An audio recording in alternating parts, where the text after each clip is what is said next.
ಅಂಕೋಲಾ ತಾಲೂಕಿನ ಶಿರೂರಿನಲ್ಲಿ ಸಂಭವಿಸಿದ ಗುಡ್ಡ ಕುಸಿತದಿಂದ ಬಂದಾಗಿದ್ದ ರಾಷ್ಟ್ರೀಯ ಹೆದ್ದಾರಿಯ ಒಂದು ಬದಿ ಖುಲ್ಲಾಪಡಿಸಿದ್ದು ಸುರಕ್ಷತಾ ದೃಷ್ಟಿಯಿಂದ ಸಂಚಾರಕ್ಕೆ ಅವಕಾಶ ನೀಡಿಲ್ಲ. ಮಣ್ಣಿನಲ್ಲಿ ಹೂತು ಹೋದ ಕೇರಳ ಮೂಲದ ಲಾರಿಯ ಚಾಲಕನನ್ನ ಡಿಟೆಕ್ಟರ್ ಮೂಲಕ ಶೋಧಿಸುವ ಕಾರ್ಯಾಚರಣೆ ನಡೆದಿದೆ.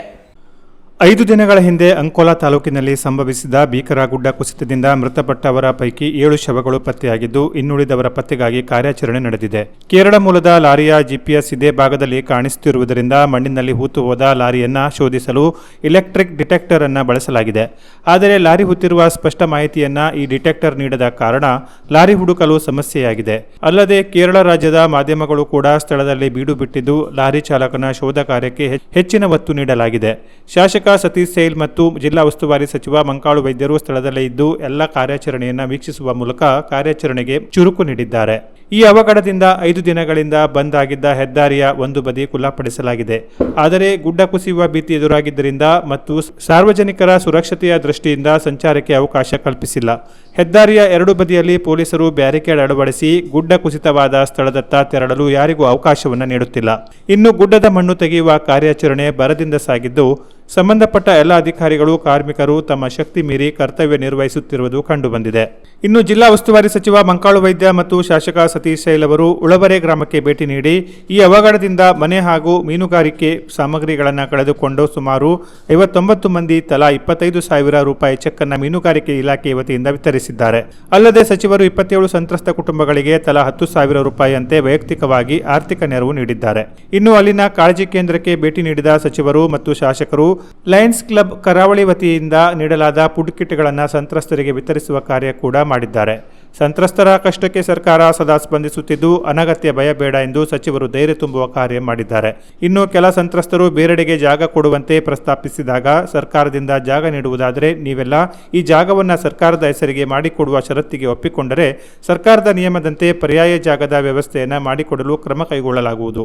ಸರ್ಕಾರದ ಜಾಗವು ಪಡೆದು ಕೊನೆಗೆ ನಮ್ಮ ಮನೆ ಇದೆ, ಮರಗಿಡಗಳಿವೆ ಎಂದು ಇಲ್ಲಿಯೇ ಬಂದು ವಾಸ್ತವ್ಯ ಮಾಡಿ ಸಮಸ್ಯೆ ತಂದೊಡ್ಡುವ ಕಾರ್ಯ ಮಾಡುವಂತಿಲ್ಲ. ಸರ್ಕಾರದ ನಿಯಮಾವಳಿಯಂತೆ ಪಡೆದುಕೊಳ್ಳುವುದಿದ್ದರೆ ಸ್ಪಷ್ಟವಾಗಿ ತಿಳಿಸಿ, ಆ ಬಗ್ಗೆ ಚರ್ಚಿಸಿ ಸೂಕ್ತ ಕ್ರಮ ಕೈಗೊಳ್ಳಲಾಗುವುದು ಎಂದು ಸಚಿವ ಮಂಕಾಳು ವೈದ್ಯ ಸಂತ್ರಸ್ತರಿಗೆ ತಿಳಿಸಿದ್ದಾರೆ. ಮೀನುಗಾರರ ಸಚಿವರು ಮಂಕಾಳು ವೈದ್ಯ ಇಲ್ಲಿ ನೋಡಮ್ಮ, ನಮ್ಮಂಗೆ ನಾವು ಇಬ್ರು ಒಂದೇ ಸೈಜ್ನವರು ಏನೇ. ಈಗ ಇವರು 25,000 ನಮ್ಮ ದೋಣಿಯ ಸಲುವಾಗಿ, ಬಲೆಯ ಸಲುವಾಗಿ ಅಂತ, ಅದು ಕೇವಲ ಯಾವ ಇದೋಗಿ ಮಾಡಿದ್ದಾರೆ, ಮೀನುಗಾರರ ಇಲಾಖೆಯಿಂದ ಮಾಡಿದ್ದಾರೆ. ಮತ್ತು ನಾವು ಮೊನ್ನೆ 15 ಜನರಿಗೆ 10,000 ಕೊಟ್ಟಿದ್ದೇವೆ. 27 ಕುಟುಂಬಗಳಿದ್ದಾವೆ ಅಂತ ನಮಗೆ ಇವತ್ತು ಕಂಡು ಬಂದಿದೆ. ಆ 27 ಕುಟುಂಬಕ್ಕೂ ನಾವು 10,000ವನ್ನು ಇವತ್ತು ಸರ್ಕಾರ ಪರವಾಗೆಲ್ಲ ಬೇರೆ ನಾವೇ ಕೊಡ್ತಾ ಇದ್ದೇವೆ. ಅದನ್ನು ಬಿಟ್ಟು ನಮಗೇನಾದರೂ ಪ್ರಾಬ್ಲಮ್ ಆಗೋಲ್ಲ, ನೀವು ಏನು ಹೇಳಿದಲ್ಲ ಜಮೀನನ್ನು ಮೇಲ್ ಮಾಡಿಕೊಡ್ಬೇಕು ಅಂತ, ಮುಂದಿನ ತಿಂಗಳಲ್ಲಿ ನಾವು KDP ಮೀಟಿಂಗ್ ಆಗ್ತದೆ.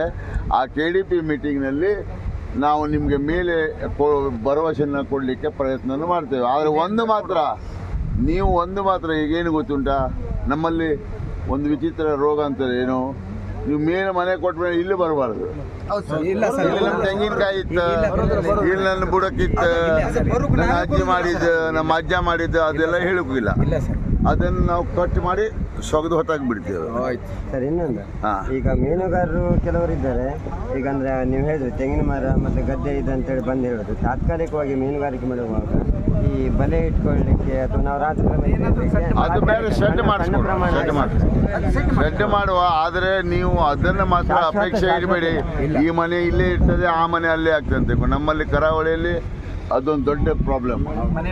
ಮನೆ ಹೋದವರಿಗೆ ಈ ಜಮೀನು ಮತ್ತೆ ಸಿಗುವುದಿಲ್ಲ. ಈ ಜಮೀನು ಸರ್ಕಾರ ಪಡ ಆಗ್ತದೆ, ಸರ್ಕಾರ ಪಡ ಇದ್ದದ್ದು ನಿಮ್ಮ ಹೆಸರ ಮೇಲೆ ಆಗ್ತದೆ. ಇನ್ನು ನದಿಯಲ್ಲಿ ಮುಳುಗಿದ್ದ ಗ್ಯಾಸ್ ಟ್ಯಾಂಕರ್ ಅನ್ನು ದಡಕ್ಕೆ ಎಳೆದು ತರುವಲ್ಲಿ ರೆಸ್ಕ್ಯೂ ಟೀಮ್ ಯಶಸ್ವಿಯಾಗಿದೆ. ಬಳಿಕ ಟ್ಯಾಂಕರ್ ಅನ್ನು ಕ್ರೇನ್ ಮೂಲಕ ಎತ್ತಿ ನದಿ ದಡದಿಂದ ಸ್ವಲ್ಪ ದೂರದಲ್ಲಿ ಇರಿಸುವ ಕಾರ್ಯಾಚರಣೆ ನಡೆದಿದೆ. ಅಲ್ಲದೆ ನದಿಯಲ್ಲಿ ಶವ ಶೋಧಿಸುವ ಕಾರ್ಯವೂ ಮುಂದುವರೆದಿದೆ. Canara plus news, Ankola.